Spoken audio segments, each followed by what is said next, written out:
Major fashion brands. Overconsumption, marketing, competition, brands trying to keep up. Big brands that produce everything really quickly, so everything is cheap.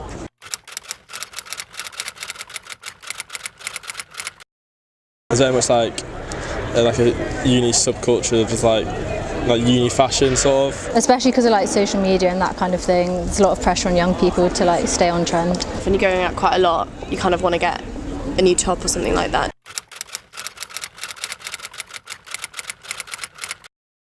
Cheap, I'm broke.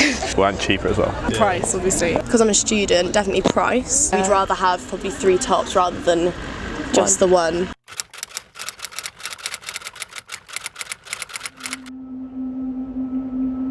Ultimately, cheap clothes requires cheap labour. 8-storey Rana Plaza building just outside the capital, Dakar, was home to a number of factories supplying Western clothing retailers. On Friday morning, officials confirmed that more than 1,000 bodies have now been found. Toll has now climbed to over 900, and it's the world's deadliest industrial. Following the house rebuilding in Bangladesh on Wednesday morning, at least 175, mainly women workers, are now known to have died. Hundreds of injured were rushed.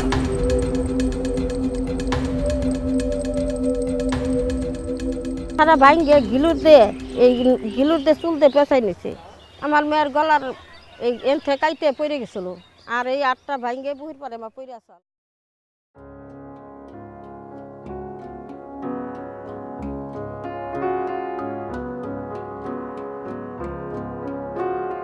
Fast fashion has created this idea that our clothing is disposable. You can buy something from Primark or H&M or wherever for a fancy dress party, wear it once, toss it out. Disposable clothes, purchase, buy. All the 10 major corporations jump on the bandwagon and then everybody wants to buy it, that's fast fashion. It's just literally about consumerism.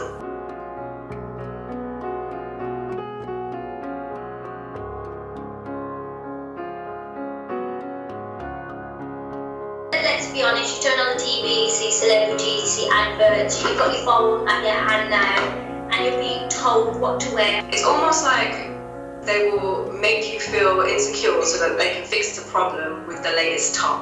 Everything is shown in a very polished way, in a polished light. If it's not within their budget, they will try to find cheaper means to have the same lifestyle.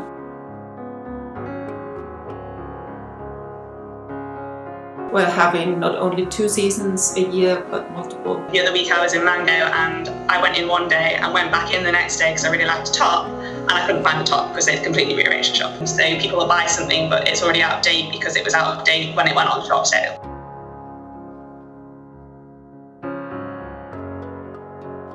We have this throwaway sort of way of thinking. It's not going to last more than 10 washes, let's be honest.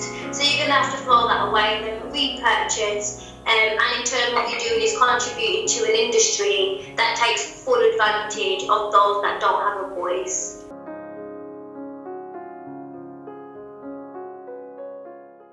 My name is Dr. Natasha Cornea. I'm a lecturer in human geography here in the Department of Geography, Earth and Environmental Sciences at the University of Birmingham. First, it's about materials. So a lot of fast fashion is either cotton or is kind of synthetic materials, and they both have their own environmental issues.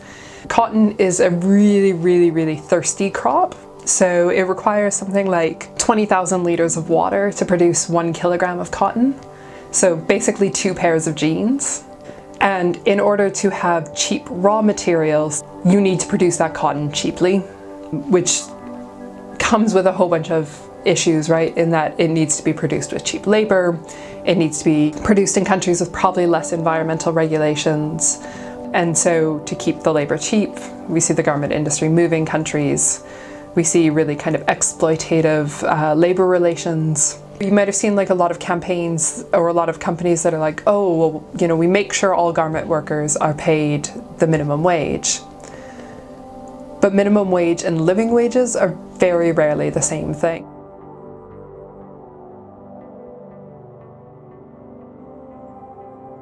But if we can reduce consumption and keep things for longer, maybe we need to think about sunk costs and overall costs in the end.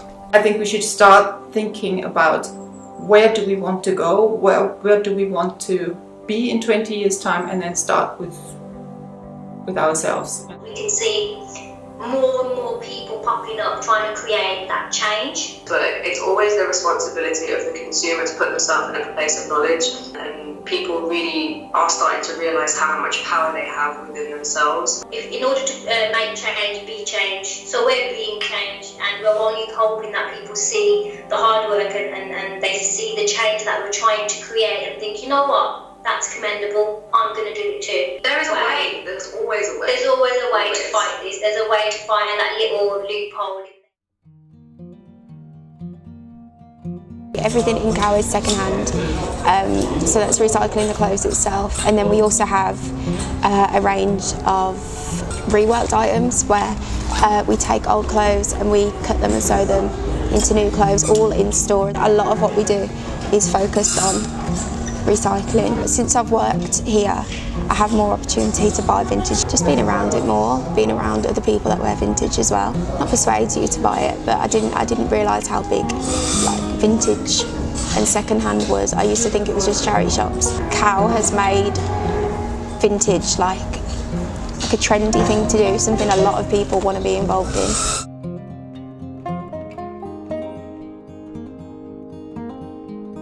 If you want to be eco-conscious, you have to make compromises. I think you have to look at the whole picture.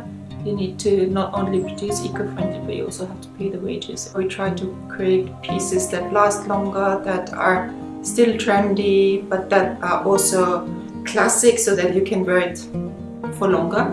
Demonstrate for your right to be taught skills that used to be taught at schools. For example, to repair your clothes. If you produce something manually, it gives you quite a lot of satisfaction.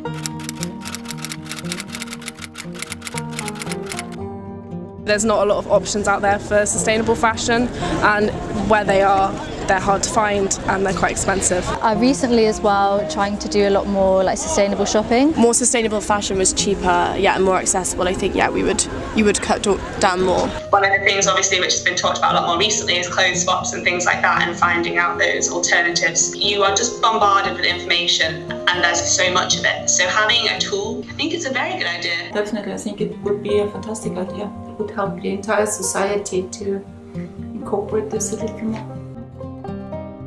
This is why we believe an app would be beneficial for students to help them develop sustainable fashion habits. We want to provide a platform that collates important information surrounding fast fashion and ways to shop more mindfully while still being fashionable. The money saving section will tell you how much you save each week by not buying items you have added in your basket while online shopping. There will be optional pop-ups when you browse online stores reminding you how much you could save, where your money could go to, and reminders about the fast fashion industry to help you prevent purchasing more than you need. But being fashionable sustainably does not need to be expensive. The tip section provides you with help from sustainable influencers on how to repair your clothes, revamp what you have in your wardrobe, and make more sustainable choices. These will help you buy less, saving you money. It also informs you on the cheap sustainable options when you do buy clothes. Our Find a Store section helps you to locate the specific shops nearby that sell vintage, second-hand and sustainable options. With the help of this local map, you don't need to do the work yourself when searching for places to shop. The news section will include the latest information surrounding fast fashion, including new regulations and petitions, as well as new influencers and brands to keep you informed and motivated to continue to reduce consumption. There are a multitude of events being held around Birmingham, particularly in universities. So you don't miss out, our events page brings together clothes swaps, kilo sales, workshops on repairing clothes, conferences on fast fashion, and all the nearby events you can never seem to keep track of. Finally, our community section enables live discussions that we can motivate each other and share tips on how to do our best to reduce fast fashion. Even the smallest change will help this ever-increasing problem. Download our app and we can all make a difference to reduce our fashion footprints.